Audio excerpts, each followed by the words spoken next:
आज का हमारा टॉपिक क्या है आप सबको पता है।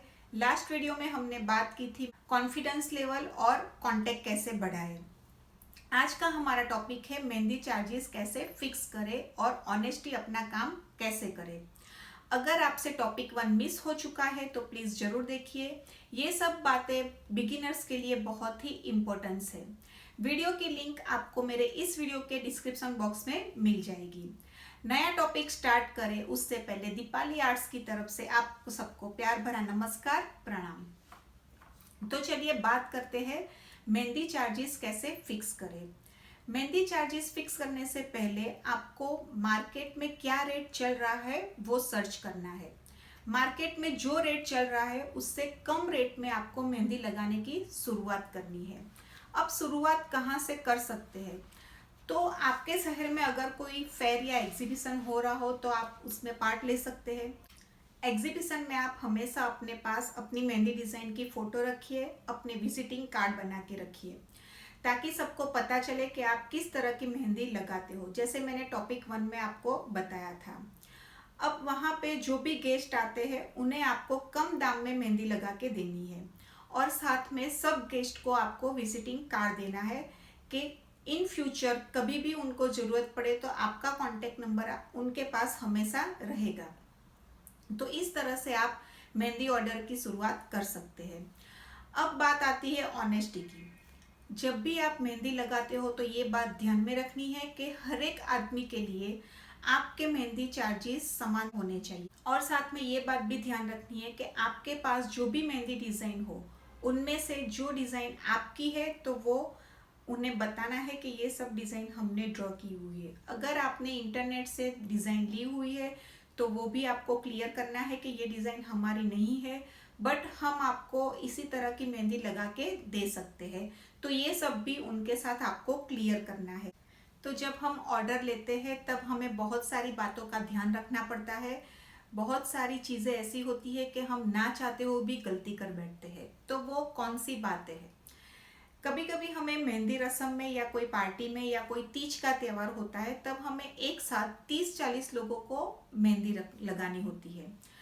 तो यहाँ पे हम पहले से ही क्लाइंट के साथ फिक्स कर लेते हैं कि पर पर्सन हम इतने चार्जेस लेंगे। एग्जाम्पल के तौर पे आपने 400 रुपीज़ फिक्स किए। अब ये काम हम अकेले तो कर नहीं सकते, इसलिए हम टीम वर्क में करते हैं। हमारे साथ हम हेल्पर को लेके जाते हैं। तो हमें पहले से ही हेल्पर को गाइड करना है कि आप हमेशा अपने पास नोटबुक और पेन रखिए या फिर अपने मोबाइल में सबकी डिटेल लिखिए। जो भी मेहंदी लगाने आता है उनका आप नाम लिखिए और उसके सामने उन्होंने कितनी मेहंदी लगाई है उसकी डिटेल लिखिए। ये सब बातें बहुत ज़रूरी है। समझो किसी ने कम मेहंदी लगाई है और आपने उसके चार्जेस जो आपने फिक्स किए हैं 400 रुपीज़ वही लिए हैं, तो ये आपकी गलती है और क्लाइंट्स के लिए ये चीटिंग मानी जाती है। तो ये सब बातें आपको ध्यान रखनी है। मेरा मानना है कि ऐसे ही आपने कुछ चार्जेस फिक्स किए हो और वहाँ पे अगर आपको कहा जाए कि ये घर के मेंबर है तो उन्हें थोड़ी आपको ज़्यादा मेहंदी लगानी है, तो एज अ मेहंदी आर्टिस्ट की तरह आप हमेशा उनके साथ ये ज़रूर क्लियर करोगे कि हमारे चार्जेस इतने थे और ये उनको मेहंदी थोड़ी ज़्यादा लगानी है तो हम ज़्यादा रेट लेंगे। तो इसी तरह आप जब कम मेहंदी लगाते हो तो याद रखिए कि हमेशा आपको कम रेट लेने हैं, ज़्यादा नहीं लेने। अब अर्मेनिया की बात करूँ तो यहाँ पे मुझे पर डे के हिसाब से या पर आवर के हिसाब से पैसे मिलते हैं। तो यहाँ पे गलती होने के चांसेस नहीं आते हैं क्योंकि हमने पहले से ही डील फिक्स कर ली होती है कि पर डे के हिसाब से हम कितने चार्ज लेंगे। तो मतलब हमने जितना काम किया है उतने ही पैसे हमें लेने हैं। तो ये सब बातें हो गई ग्रुप की। अब हम बात करने जा रहे हैं ब्राइडल मेहंदी की। हर एक आर्टिस्ट का अपना अपना तरीका होता है कि वो किस तरह से चार्जेस लेते हैं।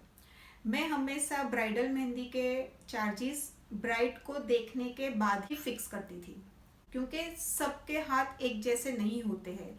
किसी के हाथ पतले होते हैं, छोटे होते हैं, बड़े होते हैं, मोटे भी होते हैं। जैसे मेरा हाथ बहुत ही मोटा है तो मेरे हाथ में बहुत देर लगती है। तो इसी तरह जिसके हाथ पतले होते हैं उसके हाथ में हम जल्दी ही मेहंदी लगा के दे देते हैं। और कई आर्टिस्ट ऐसे देते हैं 5,000 से हम स्टार्ट करते हैं, 20-25 हज़ार तक हम मेहंदी लगाते हैं। तो आपको किस रेट में मेहंदी लगानी है आप हमें बताइए। अब मान लीजिए क्लाइंट्स ने हमारे साथ 10,000 का पैकेज फिक्स किया है। 10,000 में हमें उन्हें दोनों हाथ आगे पीछे ऊपर तक और लेग में घुटनों तक मेहंदी लगा के देनी है।